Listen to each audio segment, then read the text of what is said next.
Allo Forêt, bonjour. Vianney, on en parle un peu en ce moment qu'il y a des feux de forêt en Amazonie.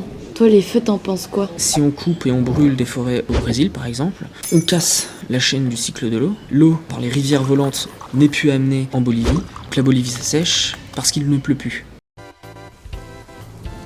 Les nuages vont apparaître au-dessus de l'océan et avec le vent, ils vont se déplacer. Quand ils se déplacent dans l'océan, ils sont continuellement alimentés en vapeur d'eau. Mais arrive un moment où forcément ils arrivent sur des terres et petit à petit, ils vont pleuvoir, Ils vont pleurer. ils vont pleurer plus ou moins fort. Mais c'est bien qu'ils pleurent, c'est bien qu'ils évacuent pour nous en fait.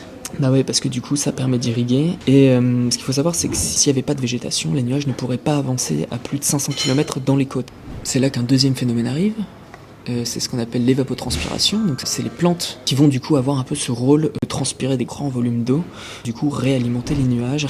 Et les végétaux qui transpirent énormément, c'est tout simplement les forêts. Autrement dit, les forêts quand elles transpirent, ils vont produire de la pluie. Et le cycle recommence indéfiniment, et c'est comme ça que l'eau avance dans les continents. C'est ce qu'on appelle les rivières volantes. Gros problème actuellement avec les feux de forêt qu'on va trouver en Amazonie, c'est genre 90% des feux qui sont d'origine humaine. L'humain, il va empêcher la régénération de la forêt derrière. À partir de là, forcément, les forêts qui, elles, sont censées transpirer et libérer d'immenses quantités d'eau dans l'atmosphère, forcément, quand on coupe les forêts, ce processus, il peut plus avoir lieu.